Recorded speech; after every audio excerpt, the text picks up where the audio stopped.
오늘의 주요 뉴스입니다. 삼성전자가 올 1분기 스마트폰 판매 호조로 사상 최대 분기 매출을 기록했습니다. 다만 주력인 반도체 사업에서 1조 1천억 원의 영업이익을 내는 데 그쳐 아쉬움을 남겼습니다. 트럼프 행정부가 최근 무관세 쿼터제를 폐지하면서 국내 철강업계는 물량 제한 없이 수출 확대에 나설 수 있게 됐습니다. 다만 미국이 수입량을 면밀히 살피면서 추가 규제에 나설 수 있어 조심스러운 움직임을 보이고 있는 모습입니다. LG에너지솔루션이 올해 1분기 흑자 전환에 성공했습니다. 트럼프 대통령의 관세 정책과 IRA 축소 및 폐지 가능성 등 불확실성이 커지면서 2분기 매출 감소는 불가피할 전망입니다. 지난해 수백억 원대 금융사고로 홍역을 치렀던 NH농협금융지주가 내부 통제 강화에 고삐를 쬐고 있습니다. 지난 2월 취임한 경제관료 출신 이찬우 NH농협금융지주 회장은 고객 신뢰 없이 금융사 미래는 없다며 금융사고 예방에 나섰습니다.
여러분 안녕하십니까? 4월 30일 서울경제 뉴스5 시작합니다.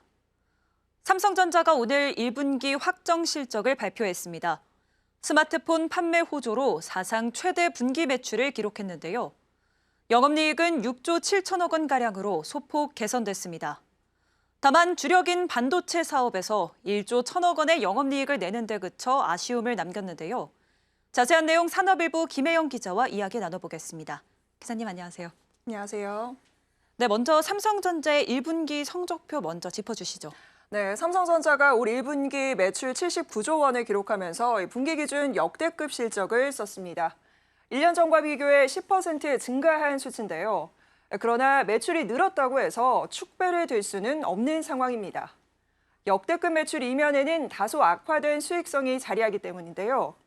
삼성전자의 1분기 영업이익은 1.2% 늘어난 6조 6,853억 원을 기록했습니다.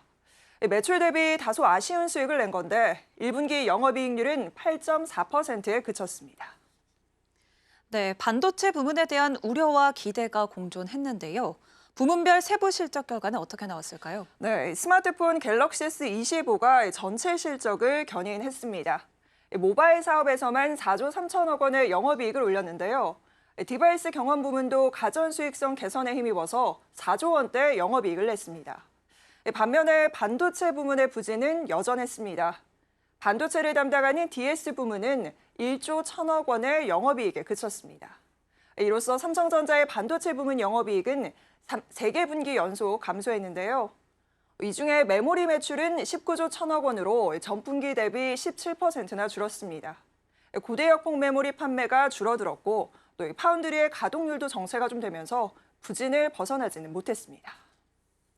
네, 미국 트럼프발 관세 영향이 본격화되는 2분기 실적에 대한 우려도 큰 상황입니다. 이 향후 전망은 좀 어떤가요? 네, 삼성전자는 올해 실적을 상저하고로 예상을 했습니다.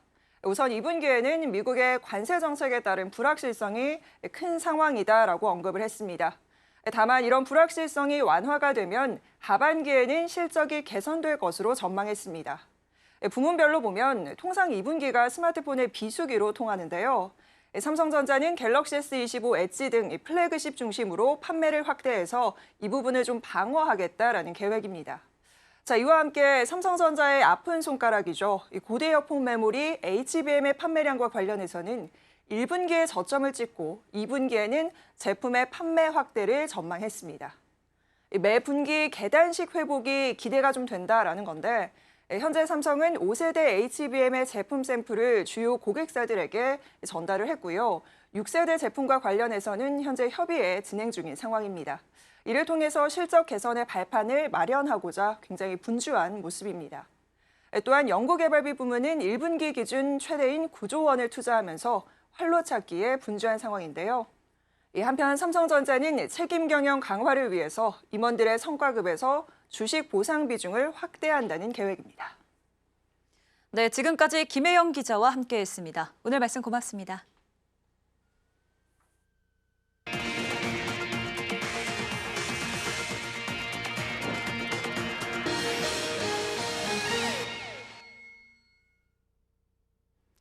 트럼프 행정부가 수입 철강 제품에 25% 관세를 부과하면서 쿼터제가 폐지됐죠.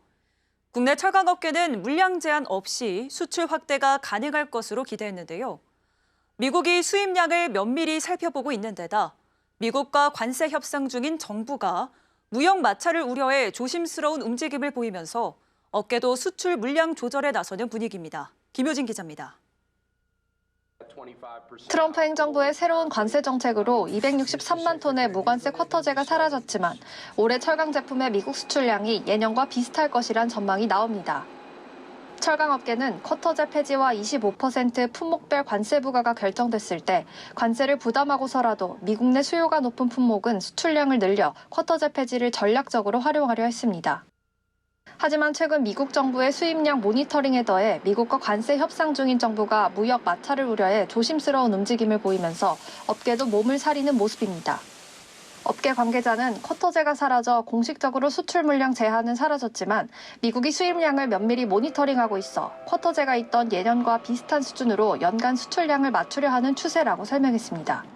새로운 관세 정책이 자국 무역 적자 해소에 맞춰져 있는 만큼 갑작스런 수출 증가는 트럼프 행정부의 추가적인 제재로 이어질 수 있다는 우려에서입니다.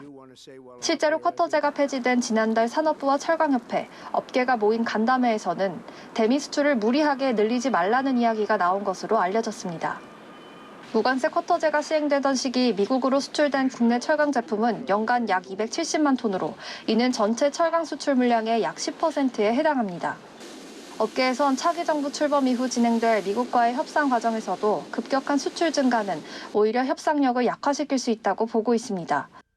통상 협상이 마무리되기 전까지 대미 수출 확대가 쉽지 않을 거란 관측. 정책 불확실성 해소 전까지 보수적인 수출 기조가 이어질 것으로 보입니다. 서울경제TV 김효진입니다. LG에너지솔루션이 올해 1분기 흑자 전환에 성공했습니다. 트럼프 미국 대통령의 관세 정책과 IRA 축소 및 폐지 가능성 등 불확실성이 커지면서 국내 배터리 업계의 긴장감도 커지고 있는데요. LG에너지솔루션은 생산 효율화와 수주 확대, 신사업 다각화를 통해 불확실성 속에서도 돌파구를 찾는다는 전략입니다. 이해란 기자입니다.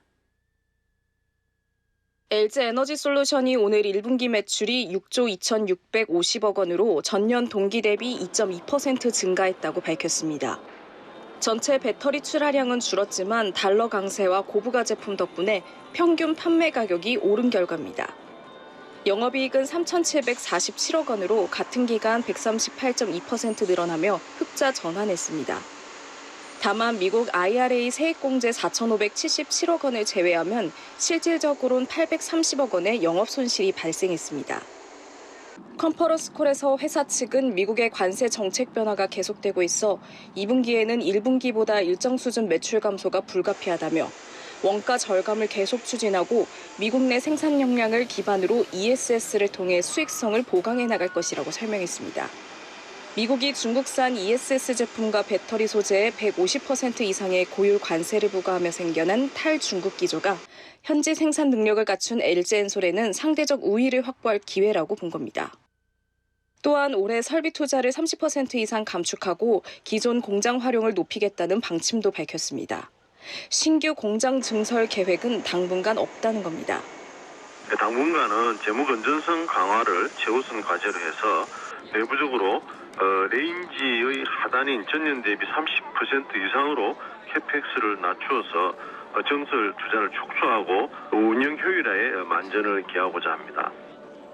이와 함께 LG엔솔은 신규 배터리 46 시리즈 제품 수주 강화에 나서는 한편 성장 잠재력이 높은 휴머노이드 로봇과 드론 등에 들어갈 고출력 배터리 개발을 통해 신규 시장 확대에 나선다는 계획입니다. 서울경제TV 이혜란입니다. 지난해 수백억 원대 금융사고로 홍역을 치렀던 NH농협금융지주가 내부 통제 강화에 고삐를 조이고 있습니다.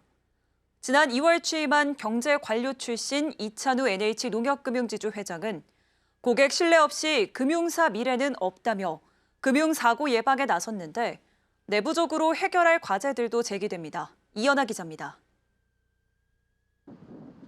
기획재정부 금융감독원 등에서 요직을 맡으며 이른바 엘리트 경제관료 출신으로 불리는 이찬우 NH농협금융지주 회장이 연일 내부 통제 강화 행보의 속도를 높이고 있습니다. 이 회장은 지난 2월 취임사에서 고객 신뢰를 위한 금융사고 제로와 초석 따지기 목표 제시 후 지난달 열린 올해 첫 농협금융지주 내부통제 협의회에서 내부통제 실패에 대해 반드시 책임을 물어 책임 경영을 확립할 것이라고 강조한 바 있습니다. 이어 지난 10일 임직원 메시지를 통해 고객의 신뢰 없이 금융회사의 미래는 없다며 윤리 경영 중요성을 강조하고 나섰습니다. 앞서 NH농협금융지주 핵심 계열사 농협은행은 지난 2월 금융감독원의 2024년 지주은행 등 주요 검사 결과에서 649억 규모 부당대출이 적발됐고 농협중앙회가 관리하는 농협조합에서는 1,083억 원의 부당대출이 실행된 사실이 드러나면서 내부 통제 부실 논란이 제기됐습니다. 현재 지주사 차원 매주 한 번씩 금융사고 유형별 사례, 책무구조도, 농협금융 임직원 행동 강령 등을 주제로 윤리준법 교육을 진행하고 있고 금융사고와 부당행위 관련 익명제보 접수 채널, 레드휘슬 헬프라인 시스템을 도입해 운영 중입니다. 지난 28일부터는 은행 차원 감정가액 부풀리기, 위변조 서류 제출로 부당대출 실행을 사전에 막기 위한 전반적인 여신 프로세스 개선에 돌입했습니다. 이와 함께 은행 내 내부 통제 전문 인력 확충과 사고 예방팀, 책무관리팀 등 조직 신설도 나섰지만 새로운 해결 과제도 제기됩니다. 농업 농촌 지원이란 취지로 설립된 농협은행은 지난해 기준 1,102곳이 운영 중으로 타 시중은행 대비 많은 영업점을 운영하고 있고 향후에도 영업점 통폐합에 한계가 있는 상황입니다. 이에 따른 횡령, 부당대출 등 금융사고 발생 가능성이 높아 영업점별 금고관리 일원화, 본부 집중 감사와 디지털화가 시급하다는 지적이 나옵니다. 또 농협중앙회, 농협금융지주, 은행 등 지주 자회사로 이어지는 특수한 지배구조에 따른 내부 통제 사각지대 최소화도 중요 과제로 제기됩니다. 서울경제TV 이연아입니다. 전 세계적으로 K-뷰티에 대한 수요가 높아지면서 국내 화장품 수출이 사상 최고치를 경신하고 있습니다. 그러나 브랜드마다 성적표는 크게 엇갈리고 있는데요. 아모레퍼시픽은 K-뷰티 호황을 톡톡히 누리고 있는 반면 LG생활건강과 애경산업은 부진한 모습입니다. 이혜연 기자입니다. K-뷰티가 글로벌 시장에서 돌풍을 일으키는 가운데 국내 주요 화장품 기업들의 실적이 엇갈리고 있습니다. 식품의약품안전처에 따르면 올해 1분기 한국 화장품 수출액은 26억 달러로 한화 약 3조 7천억 원입니다. 지난해 같은 기간보다 13% 증가한 수치로 연간 기준 역대 최대였던 지난해 102억 달러 실적 이후에도 성장세가 지속되는 모습입니다. 실제로 아모레퍼시픽은 글로벌 리밸런싱 효과로 미국을 중심으로 한 K-뷰티 호황 수혜를 톡톡히 누리고 있습니다. 올해 1분기 영업이익은 1,177억 원으로 전년 동기 대비 62% 신장했습니다. 중화권 매출에선 10%가량 줄었지만 중국 채널 효율화와 비용 절감으로 흑자 전환을 이끌어낸 겁니다. 반면 LG생활건강은 K-뷰티 호황을 제대로 누리지 못하고 있습니다. LG생건의 1분기 영업이익은 1,424억 원으로 전년 동기보다 5.7% 줄었습니다. 뷰티 부문의 경우 영업이익이 589억 원을 기록하면서 1년 새 11.2% 감소했습니다. 일본과 북미 등에서의 매출 증가율은 높았지만 해외 매출 비중의 3분의 1을 차지하는 중국 시장에서의 매출이 4.1% 감소하는 등 성장세가 꺾인 탓입니다. 이 밖에도 면세점, 방문 판매 등 전통 채널에서의 실적 부진도 원인으로 꼽히고 있습니다. 애경산업 또한 중국 시장의 소비 심리 위축 등의 타격을 받았습니다. 올해 1분기 영업이익은 60억 원으로 전년 동기 대비 63% 급감하면서 수익성이 악화됐습니다. 일본 등에서 일부 성장세를 보이긴 했지만 해외 매출의 80%를 차지할 정도로 중국 비중이 워낙 큰 탓에 실적을 끌어올리지 못한 상황. K뷰티가 세계 시장에서 영향력을 넓혀가고 있는 가운데 시장을 선도하기 위해 글로벌 소비자들의 취향에 맞는 브랜드 혁신과 유통 다변화 전략이 어느 때보다 중요해지고 있습니다. 서울경제TV 이혜연입니다. 트럼프 대통령발 관세 전쟁 여파로 경제 불확실성이 높아지면서 미국 주식과 달러화가 동반 약세를 보이자 달러를 대체하는 투자처로 엔화가 떠오르고 있습니다. 향후 엔화 강세가 지속될 거란 전망도 적지 않은 가운데 관세 전쟁 피난처로서 시장의 주목도가 높아지는 분위기입니다. 김보연 기자입니다. 트럼프 대통령발 관세 전쟁 여파로 세계에서 가장 안전한 자산으로 불렸던 미국 국채와 달러 위상이 동시에 흔들리자 달러를 대체하는 투자처로 엔화가 부각되고 있습니다. 국내 상장한 해외 채권형 ETF 35개 가운데 가장 높은 수익률을 보인 상품은 플러스 일본 엔화 초단기 국채 ETF로 최근 한 달 수익률은 3.74%입니다. 뒤를 잇는 2위와 3위는 각각 라이즈 미국 30년 국채 엔화 노출과 에이스 미국 30년 국채 엔화 노출 액티브입니다. 미국 30년 국채와 엔화에 동시에 투자하는 상품으로 미국 기준금리 인하 시 장기채 가격 상승과 엔화 강세에 따른 환차익을 동시에 얻을 수 있어 혼돈에 빠진 시장에서 돋보이고 있는 분위기. 반면 같은 기간 수익률 최하위는 솔 미국 배당 미 국채 혼합 50입니다. 뒤이어 솔 미국 30년 국채 커버드 콜과 에이스 미국 30년 국채 액티브 순입니다. 외환 시장에서 6개 주요 통화 대비 달러 가치를 나타내는 달러 인덱스는 지난 15일부터 전일까지 종가 기준 줄곧 100 이하를 맴도는 등 달러화는 뚜렷한 약세 기조를 이어가고 있습니다. 안전자산이 선호되는 시장 환경에서 엔화 가치가 오르자 달러에서 엔화로 매수세가 붙었습니다. 2차 미일 관세 협상이 남아있는 상황에서 트럼프 대통령이 무역 적자 해소를 위한 상호 관세 협상 조건으로 일본의 엔화 강세를 요구할 수 있다는 전망이 나오면서 새로운 피난처로 엔화가 각광받고 있는 모습입니다.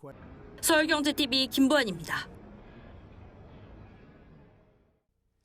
내달 8일과 9일 네이버와 카카오가 나란히 1분기 실적 발표를 앞둔 가운데 양사의 성적표가 엇갈릴 전망입니다. 네이버는 광고와 커머스 부문이 실적을 견인하며 안정적인 성장세를 이어간 것으로 전망되는데요.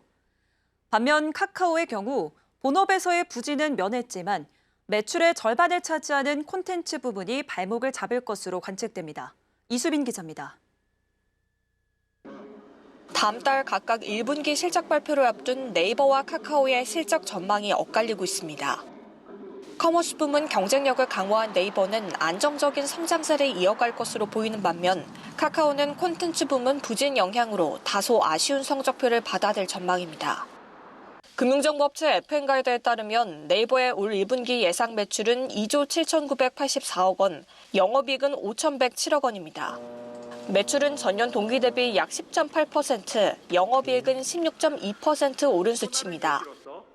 네이버의 1분기 실적을 견인한 건 광고와 커머스 부문, 특히 지난달 출시한 쇼핑앱 네이버 플러스 스토어 앱이 출시 한 달여 만에 다운로드 수 500만 건을 넘는 등 빠른 성장을 보여줬습니다. 또 인공지능 기반 검색 서비스인 AI 브리핑 도입으로 외부 유입이 늘면서 검색 광고 및 디스플레이 광고 매출이 모두 두 자릿수 성장을 할 것으로 관측됩니다. 반면 카카오는 암울한 성적표를 받아들 것으로 관측됩니다. 올 1분기 예상 매출은 전년 동기 대비 2.6% 감소한 1조 9,351억 원, 영업이익은 전년 동기 대비 12.2% 감소한 1,057억 원으로 예상되고 있습니다. 네이버의 5분의 1 수준에 그칠 거란 전망입니다. 본업인 톡비즈와 커머스에서의 부진은 면했지만 매출의 절반가량을 차지하는 콘텐츠 부문이 발목을 잡았습니다.